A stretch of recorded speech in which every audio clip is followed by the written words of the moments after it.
Hey, what's going on, everybody? Today is November 15th, 2024. You're listening and watching the Daily AI Show live, and today is our time every other week for us to slow down, look back, or it's not really slow down, but look back at our last 2 weeks of shows and get back into some of these topics. Sometimes that's because we simply ran out of time. Sometimes that's because there's been new announcements.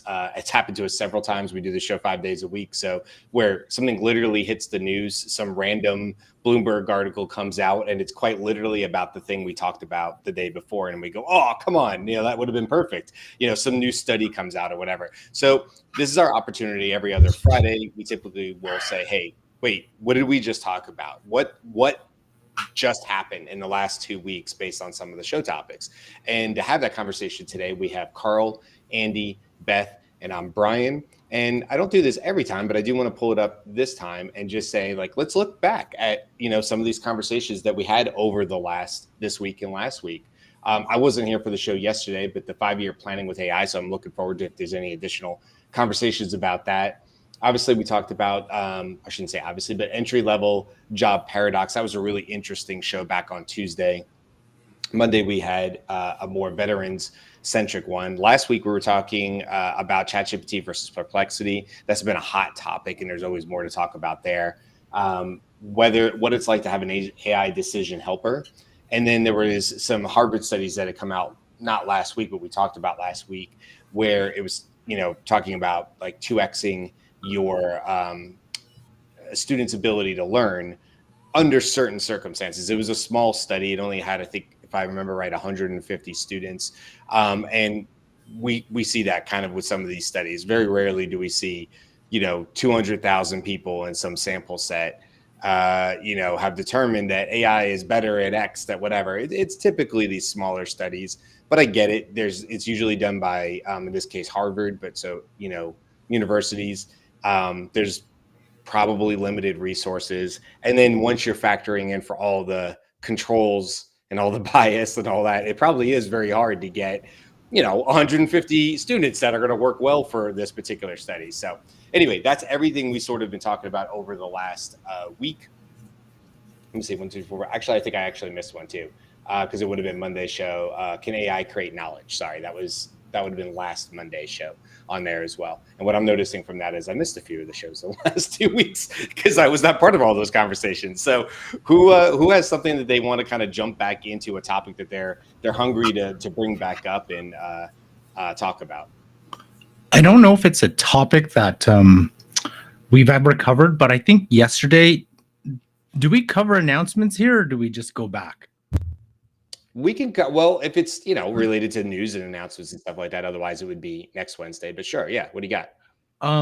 Because yesterday I think it was pretty big, was the OpenAI launched their work with apps on Mac OS.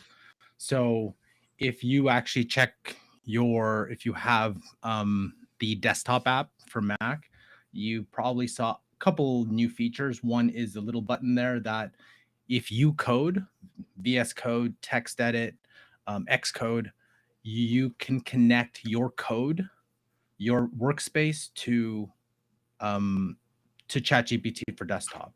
So essentially, it can, at the moment, can see what you're doing. So I know our developers had just started using it, and they in ChatGPT they can go, hey, what do you see? And ChatGPT can see directly into the code base, directly into if you just use text edit, it can see. So for example, in my text edit, I was doing a demo yesterday, and the demo had what was it? Just a transcript. And I asked ChatGPT, what do you see?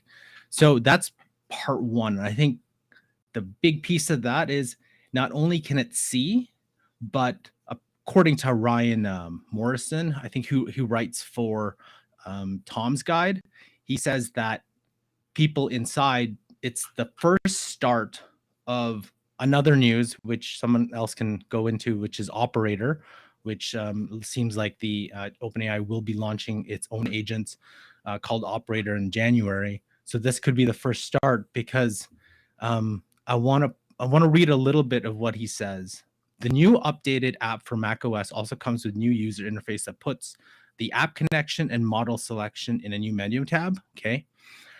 So the true value isn't in what you can do now, although it is useful if you code, but what it means for the future. So imagine having a Zoom meeting and ChatGPT and being able to see the contents of the call and offer live tips on how to respond or interact meaningfully.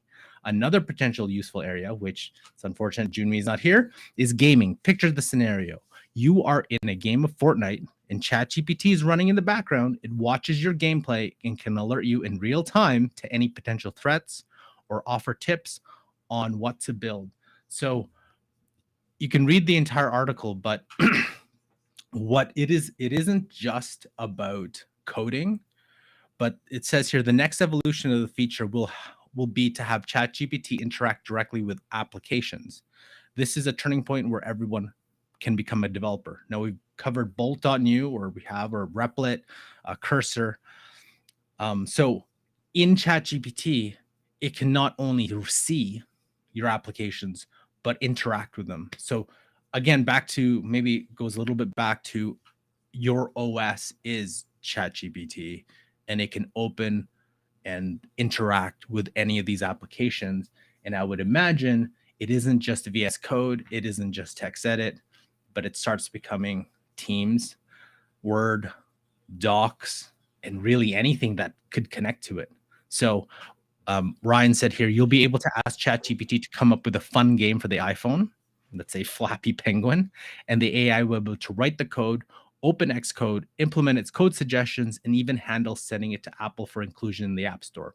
Your involvement is the initial idea, and any refinements all done using natural language, hence advanced voice mode. That's a way off, and we reach that point, it's more likely you talk to advanced voice, have it handle the code and functionality in the background, presenting you with a complete app report on screen. And he just ends with voice of the future of how we interact with these machines. Yeah, this is very big news, and it's in the context of what we called 2024, which is about to wrap up, which is like the year of agents.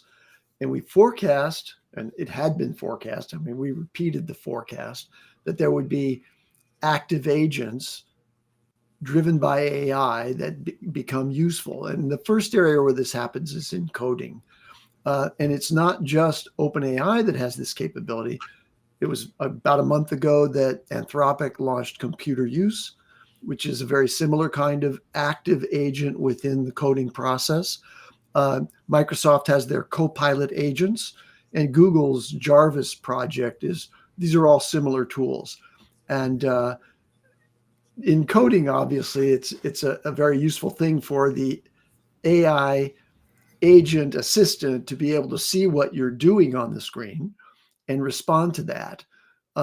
And that takes the no-code AI assistant tools away from just you giving a natural language prompt and it generating code and you having to respond to that in the code, but allows for a more co-intelligent collaboration between the coding human and the agent. And this, then again, as Carl's saying, is going to extend to lots of different applications outside of coding as well. So agents are becoming a reality in coding. They're gonna leave that area. And operator is the AI agent action that OpenAI is delivering. That's going to come in January, it's rumored. And so I want to make a connection between this and something that we've heard lots of people be excited about, which is Siri being able to understand what's on your screen, right? And be able to communicate about that and interact with that. And that's something that when it's talked about, everybody's like, oh, wow, this is not quite that, but that level of excitement, right? If it can interact with these apps and it can understand what's happening on your screen, that's not very far behind. So I just want to toss that out there because it's really easy to understand in the phone thing. And so this is like that. Yeah, we talked about that too, not this last 2 weeks, but how Apple Siri might be the gateway for a lot of people using more daily AI without maybe necessarily understanding it, because it would just be so easy to do. I will say, I know, Carl, you talked about it a little bit. Now that I finally have, I want to say it's 18.2 beta. I'm going to check that really quick and see if I'm saying that right. Software update. What am I up to? This is on your iPhone, yeah. Yeah, it's 18.2 is what I'm at, and it's beta. So I'm not sure if I have maybe slightly one more or whatever. My point to saying it though is just in checking that is that I finally now have most of what they promised with Apple Intelligence. And what surprised me right off the bat was that when I use Siri and I knew I had custom GPT, it just opened on my phone. And I knew I had ChatGPT as an availability. Sorry, guys. We'll call her Sarah or something for now, so she doesn't kick off on everybody's. But when I asked Sarah, what shocked me was that I couldn't get it at first to go to ChatGPT to get the answer. But here's the reason, not that it was failing. Sarah kept answering the question correctly. And I was like, oh, we're all thinking about, like, we knew there would be upgrades to Sarah, and we knew there would be upgrades to it being able to access ChatGPT. But I will tell you, the first time it asked me, hey, do you want me to go to ChatGPT and go externally and do this? Wasn't actually just me saying, hey, so-and-so, help me with this thing, where it could have just pulled it from a Wikipedia, which it did many times, or it just gave me the correct source. It was never wrong, by the way. None of the information it gave me was wrong in the test that I did. What was interesting was when I did the new visual recognition, where you hold down the side button on the side of the phone and you pointed at something and you're like, basically, what is this? And so I was testing that around the house and showing my daughter. It was at that time that it recognized it and said it was just something hanging on my wall. It recognized it, said, this is what it is, and on the web, but also here's ChatGPT, and here's more on that if you want to know about like the history of what you're looking at and stuff. Super, super cool. And it does bring in, even though it's manual at this point, right, Carl? Like, it does bring in this idea of, hey, what am I looking at? And that is just going to speed up, as we know, more and more, to the point where I don't want to say it's always on, but it'll probably be very easy for it to see a series of events on your phone and go, I can pick it up from here. I already know where you're going with this. And so through that, I think that the phone will be able to quickly connect the dots or finish the pattern, because it'll see where you started. It'll go, yeah, is this the path you wanted to take? Because I can go ahead and take it from here. There's no need for you to click in or go create this. So Brian, I don't know if you saw the Apple Intelligence commercial. Did you see Apple's commercial on Apple Intelligence? So I showed recently or back a while. No, I think Andy, I don't know if you saw it, but it showed this really lazy employee, and he was just doing nothing, and then had to send an email. The email was terrible, but all that person pressed like professional. I can't remember what it was, and then it sent to, I imagine, his manager, and his manager's like, someone wrote this really well, and looked at the guy who's like twirling his thing out of all the employees. So I don't know if, when you just said, oh, I'll take care of the rest, it's like, I'm praying that is not the future, where we were talking about this too. It's like, will it make mediocre, mid, or really terrible workers, bring them up to the average, because it can do all these? So you don't, let's take the email, for example.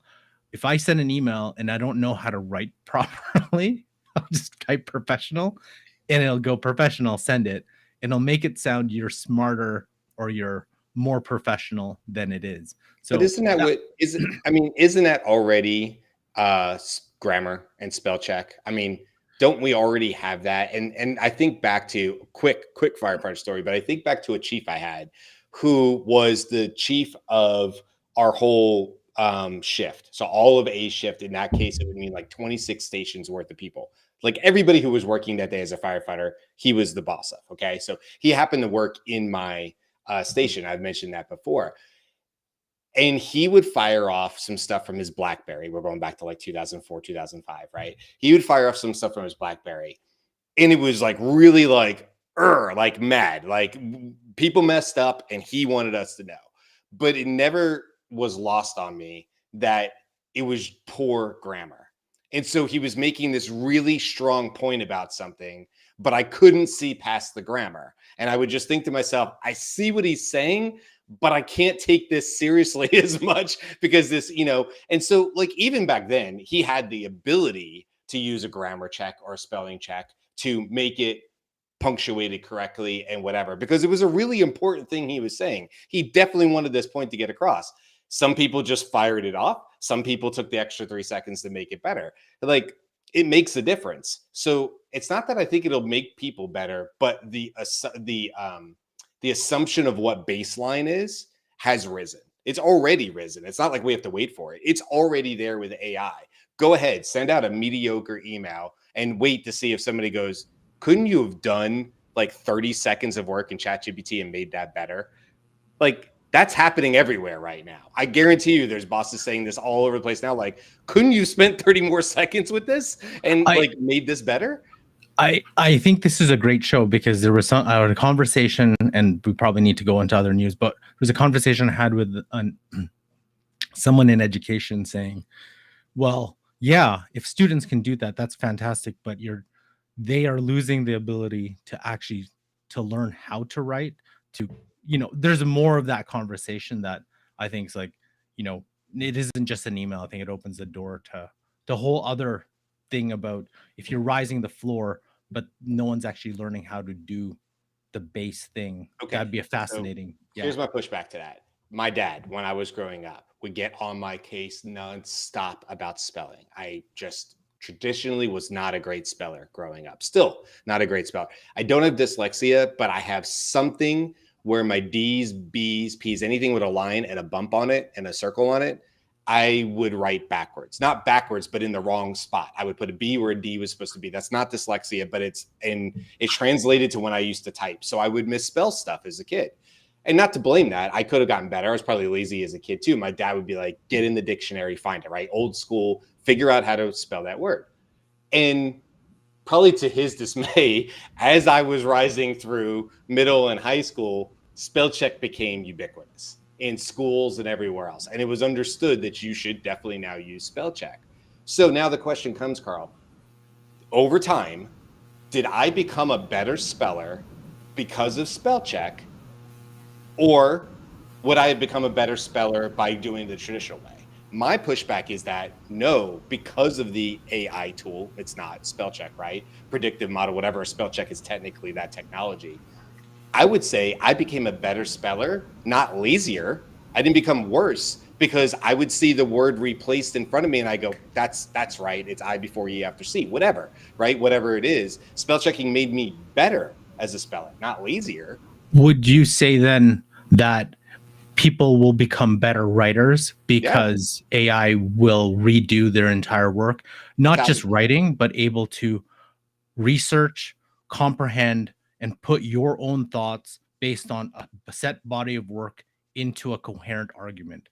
I would say you don't. Like, if AI could do that, fine, but like you're kind of losing that ability to look at variety of sources and really understand how to digest that and put it in a way that is in your own voice and tone.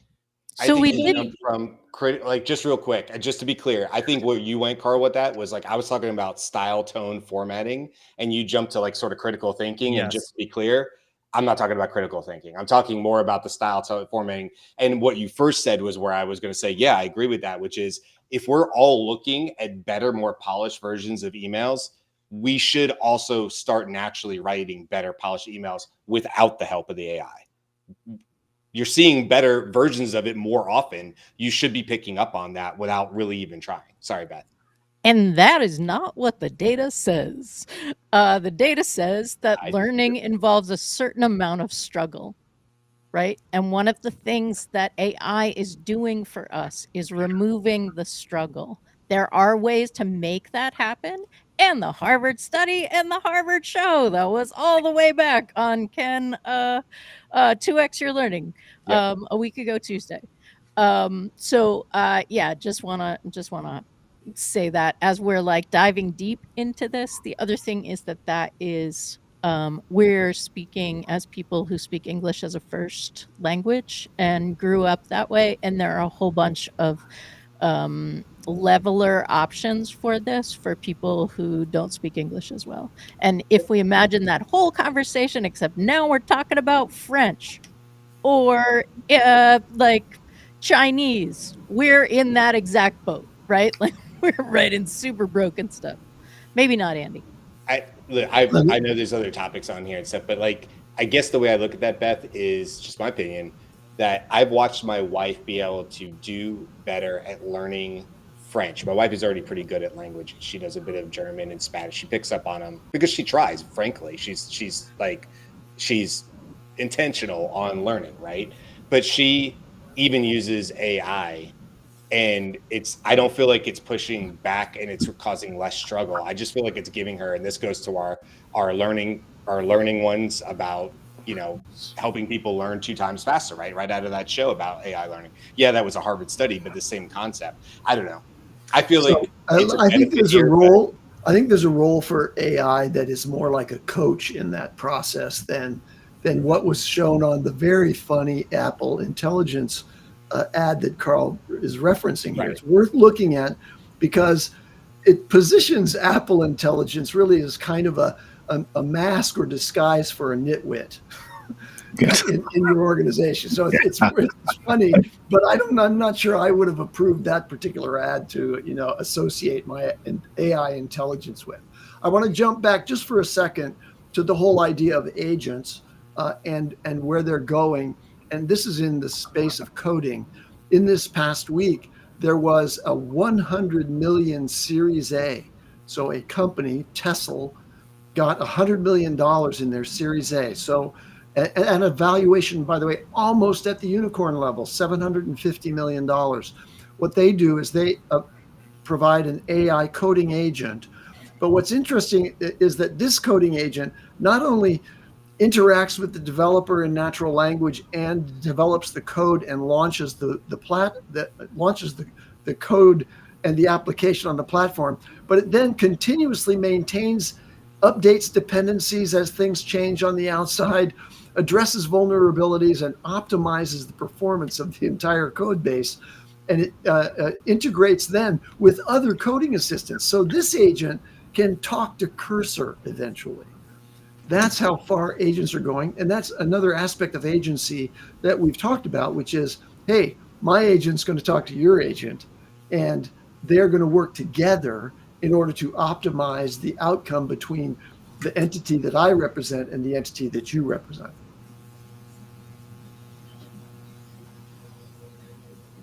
So this starts to, for me, beg the question that we talked about a week ago Monday about new knowledge, because at the moment, what is happening when AI learns is that it's learning from our observations and our interactions with things and the way that it's interpreting that. And we can see that we are very quickly moving toward AI having its own experiences, which then it makes sense to me that this could come and start the development of new knowledge. And the other thing that we did not talk about in that show is what form the knowledge will take. We've talked a little bit about that AI has more than 3 or 4 or 5 dimensions, right? Like AI has I don't know that there's an end to the number of dimensions that AI has. And so is it that the new knowledge that AI will learn is AI specific knowledge?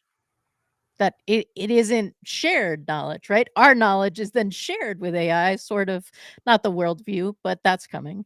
Yeah. Yeah, and there's an indication that the sort of the cutting edge of research in both synthetic data and in the development of a bypass of what could be called model collapse as a result of the shortage of human driven additions to the data corpus that's out there for training.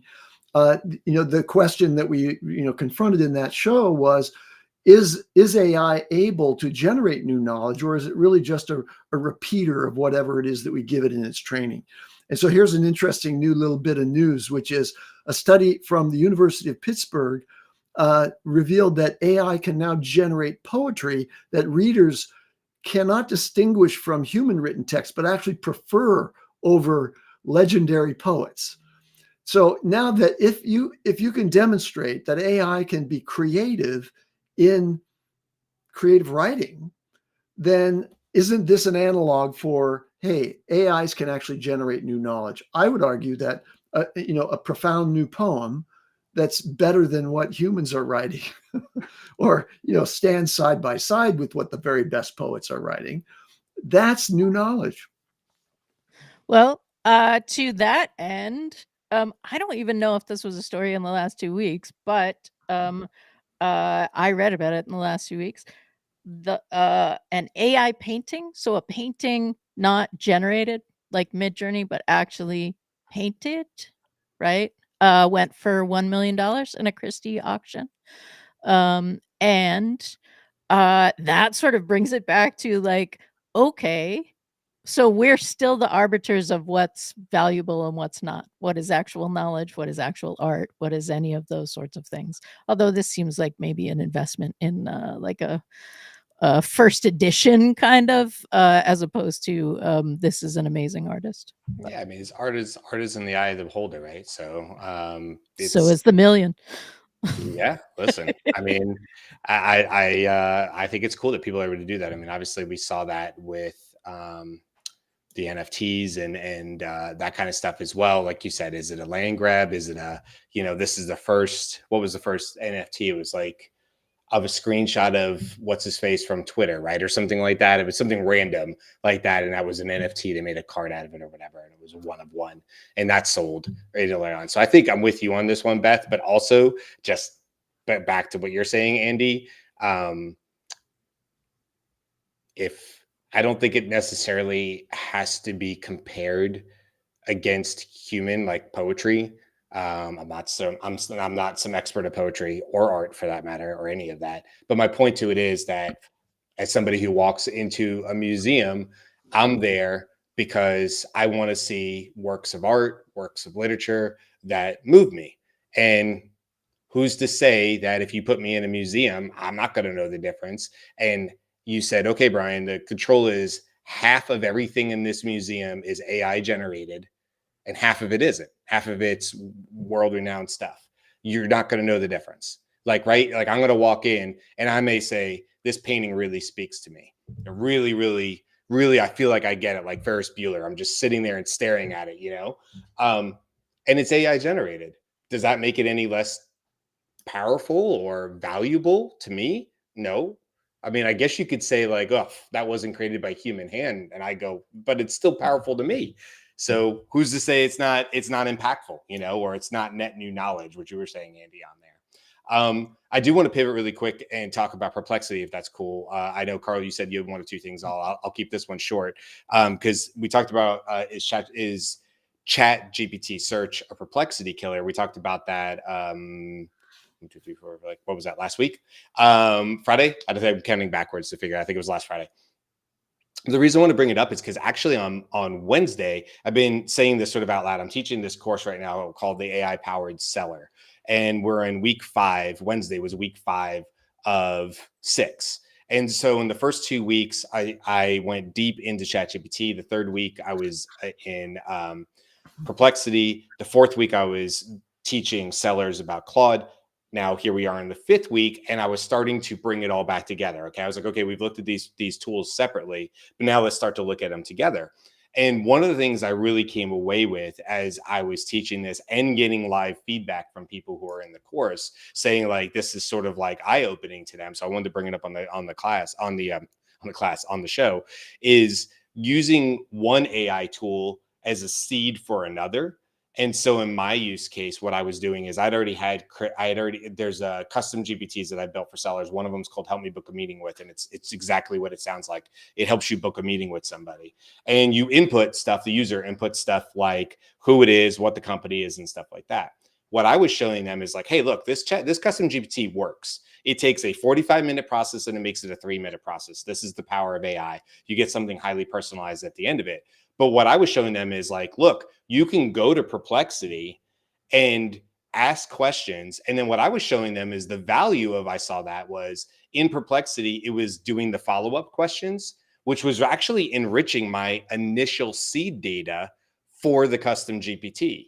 So in one instance, what I had was Perplexity seeded into ChatGPT, let the rest of the custom GPT run, and then I took that and actually went to Claude and had it write the emails.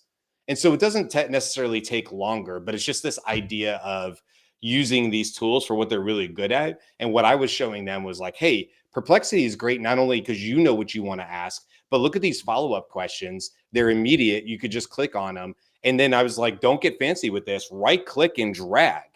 So everything highlighted in blue, copy directly over into the seeded part of the custom GPT, paste. Don't worry about formatting, and look what it can do for you. And they were just like, you know, so I think it's just this good conversation to have about, you know, when to use what tool. Yes, ChatGPT search, we talked about it in that tool, but I really do love the ability of Perplexity to keep the conversation going to a point where you go, this is a pretty good starting point. I'm going to take all of this and not limit ChatGPT in the custom GPT. I'm just simply going to give it more information and say, hey, go do your thing.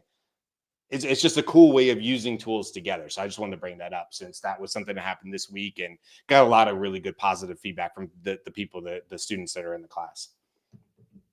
And just a little bit of behind the scenes for our shows. Often what happens is someone has a cool idea for a show. They go and have a conversation with Perplexity about it. They share that in our back channel, and then a show description, etc., gets written via custom GPT. So like we're walking our talk, everybody. Yeah, and also sometimes just real quick on that too, Beth. Like, I don't know about you guys, because I mean, we don't really talk about this, but we'll talk about it publicly. But like, not everything rises to the surface. Sometimes I have an idea and I get in Perplexity and I'm fleshing it out rather, and realizing that it's actually not going to be a great topic. So sometimes the research like kind of go, oh, well, you know, I did have an idea there. It was a kernel. And I worked with Perplexity and I asked it, and it had some suggestions or whatever. And ultimately, I've just decided it's either too complex, it would be too worried, whatever the case is. And maybe this is a newsletter story. This isn't a whole show story. This is just an afterthought type of thing. Sorry, Carl, go ahead. No, I'm still curious why. You know, I've seen Aravind. I think there was a Perplexity. If a certain number of people at certain universities either signed up or something, the entire university gets Perplexity for free, which I thought that's an awesome way to just either one, get your product out, but two, it's like, this is one of the greatest AI research tools we have. And it's mind-boggling that more people either don't know about it or aren't leveraging what you can do, because it just pure research, what you can do with Perplexity is awesome. I just want to pivot to another news. It was really under the radar. I don't know if anyone's I saw anything about it. For all of us, I know prompting is a big piece of how we work, and Anthropic released their improve a prompt. It's in their dashboard, and essentially you take your prompt, you put it in, you see, hey, how do I want it to be improved? And then you run it. So I don't know if I can just quickly screen share this for a second. And to be clear, this is available in Claude Console. So yes, you would, it's free too. So you just need to sign up and you'll get it. So I just put up. Share it one more time for me, Carl. Pardon me? Share it one more time for me, please. What? I can't see your screen. We can't see your screen on here. Oh, you can't see my screen. Oh, okay. Just like unshare and reshare again. Yeah. 2 admins, 1 kitchen. Yeah. Oh, okay. There we go. Is that good? Okay. Yep. So I was like, I'm not sure what's going on. Yeah. Admin issues. So what you could do here is you take your prompt. I'm sure many of you listening, watching has a prompt that they use over and over again, and you do need a variable. And if you don't have a variable, it'll add a variable for you. But for this one, my prompt is to turn. This was an old prompt where I wanted to turn a podcast into a blog post, right? So I have my variable, which is the transcript equals, and I just said here simply, I want to improve the prompt so it can write in a way. I want to include my brand and tone. I just kind of made that up really quick. So it actually takes your prompt and creates, like, puts an output and then analyzes that output and then starts regenerating that prompt. And I only did it a couple times, but I thought this was, if you have a very complex prompt, it's not a bad way to have it redo. And it also has the ability to add, and this is what Anthropic says, the ability to add chain of thought into it, different types of elements into it. So I thought this is a really neat tool for those who have very complex prompts or prompts that they use over and over, something to say, hey, how can I improve it? And Anthropic really has something for you here. What's neat about this is, one, it has a prompt generator. So you can, ask what you're trying to do, and it would generate a prompt, in a very comprehensive one. Then you can take that prompt and put it into improve the prompt, and it'll improve it for you. So I think this is, again, more complex. If you have something that you do over and over, not a bad way to get Anthropic to help you out. And I love this and the prompt generator, because sometimes how do I tackle this issue? How do I start my prompt? We all go through what we've gone through with Rachel's course and so on. But, like, even then you're like, how do I start this? Perfect way to do it and then improve on it. So I find the timing of this really interesting, and it makes me wonder what else is coming out, because Anthropic announced this yesterday, but it has been available for weeks. I have been using it for many weeks. And so when you go into the console, when you use the console on a regular basis, it's been saying, would you like to improve the prompt? So I find it really interesting that it was announced yesterday. And it just makes me wonder, like, what intel do you have that somebody else is announcing something and you wanted to say this? Because, like, they've been having this in their back pocket, maybe? I don't know. Like, we'll just, it's but very maybe cool. No one's using it. No one uses it, right? Like, unless you say it. It's interesting that Anthropic just drops this kind of like, hey, casually here. I was like, this is an amazing use for a lot of people, but it's just, oh, we have this. It's like, oh, okay, cool. But this would be amazing for anyone who's just starting out, which is a lot of people. And I will say, I don't know this, as I'm going to go definitely test this out, because I like their I like Claude's prompt builder. What I will say from at least my own experience is that it's not a one-to-one prompting for ChatGPT. Claude is actually, I would say, a little bit more advanced with their ability to hold things in like a virtual memory while they're doing it. They call it their not sandbox, but their scratch pad. Like, if you try to use the same scratch pad, at least in my experience, and maybe somebody's worked through this, but in my experience, if you try to use the same idea of a scratch pad, and basically what Claude is doing is it's saying, oh, hold on a second, let me go put this on the scratch pad, like where you would have your virtual notepad. Let me work through this really quick. Cool. And then it comes right back in, but you don't need to see what was on the scratch pad. It's like the actual critical thinking going on behind it, or the chain of thought thinking. And Claude's been able to do that for a really long time.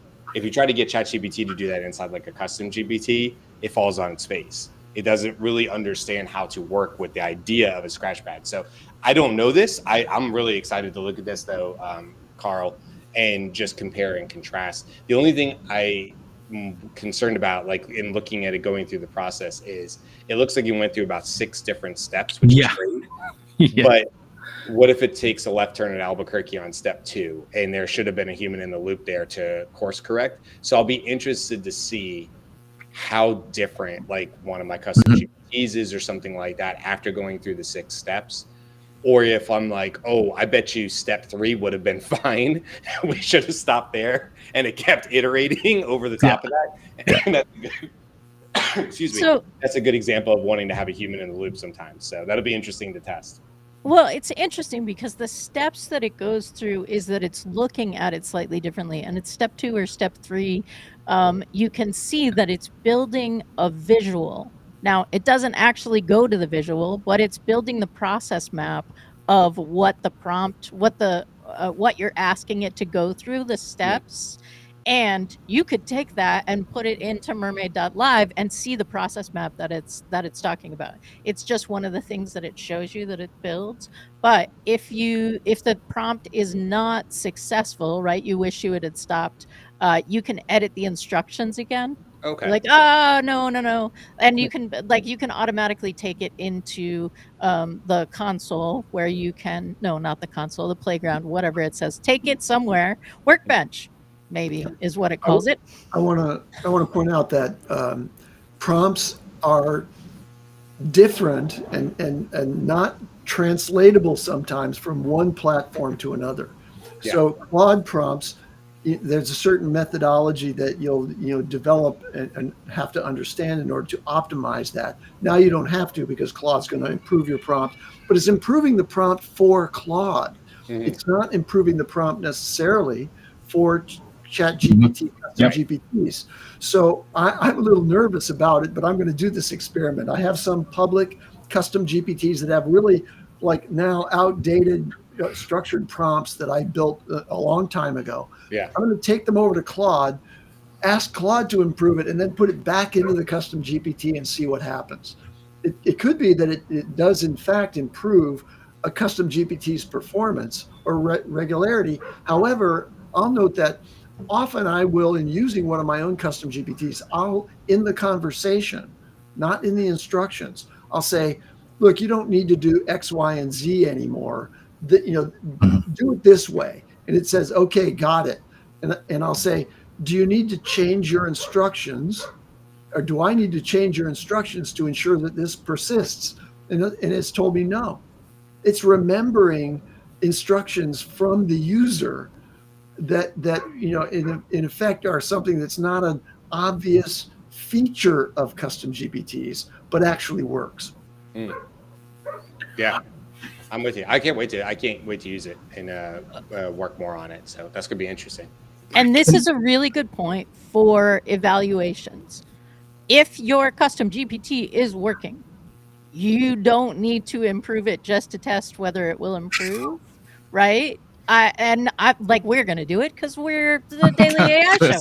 We But just do it. For the people that we're talking about, ooh, I want to try this out. If it's working for you, you don't have to do anything. There are also some across the board, and little shout out to Rob Lennon's Core Reactor course. When I'm improving prompts, I am actually getting them to work in ChatGPT, Anthropic, and the only reason that they're not working in Gemini isn't that they didn't understand the prompt, they just don't feel like they have to follow it as closely as the other models, which is just Gemini. Yeah, Gemini's like, I see what you're asking me, but I feel like I'm just gonna go do this instead. Right, like it gets to a place and then it's like yada yada yada. Yeah. I'm like, no yada. Yeah. No, yeah. Can I jump to one thing? I attended a webinar, a little bit different. We don't talk too much about this company here. It's called Cohere. It's a Canadian company. They deal specifically with enterprises. Has their own LLM, Command R. In the grand scheme of things, it's not like on the highest, but it's all in the same kind of piece here. They introduced multimodal embed powering AI search. Now, why is that important?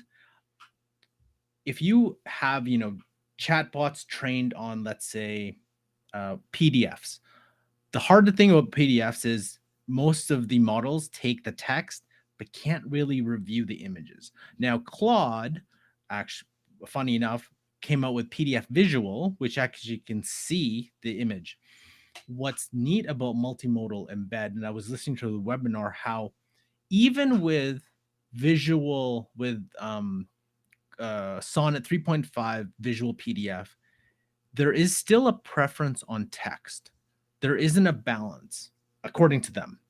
What they've come up with is their multimodal model, actually, it isn't separated between text and image. It's combined. So you can just ask it anything and it would not prefer text when it responds. It's equal. And what they released was AI search. So, for example, if you are a company or a business that has thousands of images, graphs, and you're trying to find them, and you have to pay for a damn system, but you still have to label them. This thing, and we've built some tests on this because we've worked in some businesses that have hundreds or thousands of those images. It does pretty well, where you just put, there's one company that we were looking for hippopotamus riding a train, and it would come up, and we're like, that's pretty amazing. And they would come up with all these hippopotamus, and then be like starfish, and it would come up with all the images. I'd say 85%, 90% accurate. That's not a bad thing when a lot of the work for businesses is the whole point of labeling every single image, so that adding the metadata in. This thing, don't need it. Just need to now it's an API. You can build it in, and it's run through Microsoft Azure too. But you can take that API and apply it, and we've tested it. It's a pretty awesome thing, and I'm loving the multimodal equal, where it can read both image and text from PDFs. Yeah, that sounds awesome, man. So you mentioned, you kind of talked about it, like, you said DAM system. For anybody that doesn't know, digital asset management. When you think about, I had somebody explain this to me because they were in this industry, and they're like, Brian, just think about how many pieces of digital content a basic influencer would have to be responsible for. Let's say they're working with 3 or 4 different brands. They all have different rules. They all have asset management. Like it multiplies so quickly that it becomes a real fear that the wrong A/B split test with the wrong, color and words and hippopotamus riding a train go out, right? That you use the correct one because there's so many rules. So what you're saying, Karl, is like so valuable to so many people, that if it really does look at it equally, and it can pull the text or it could pull the image and make sense of that and comprehend the whole. I think for marketing agencies that or just marketing in general that have thousands upon thousands of digital assets, this is a huge game changer for them if they're able to search naturally for the right piece in there, along with the metadata and things they should be doing anyway, right? But finding that single source of truth is a needle in a haystack, quite literally, So. Well, they mentioned, so a couple of things they've case studied it, and some people have tested it. So graphs and charts, e-commerce product catalogs, design files and templates. That's, how many businesses have one of those 3? Graphs and charts, pretty much all businesses have some sort of graphs and charts that we've tried to find. And you're like, I did this like 6 months ago, 3, I cannot literally find what I'm looking for. Same thing with product catalogs. And just design files and templates alone, I can just imagine any creative shop, any marketing shop has thousands of these things that is just sitting in Dropbox or local servers, just sitting there. And no one will ever see it. Well, let's wrap it up there for the week. Thanks to everybody hanging out in the comments. Don't forget, you can go to thedailyishow.com and check back for any of the episodes we were mentioning on this show, but of course, all the ones before it. This is episode 335. So we're moving right along this year. We'll have 5 new episodes for you next week and every week thereafter. You could also sign up for our newsletter at that website, thedailyishow.com. I can go ahead and throw this on really quick. So if you want to go and you want to click on that that QR code, it'll take you directly there. The newsletters go out every Sunday.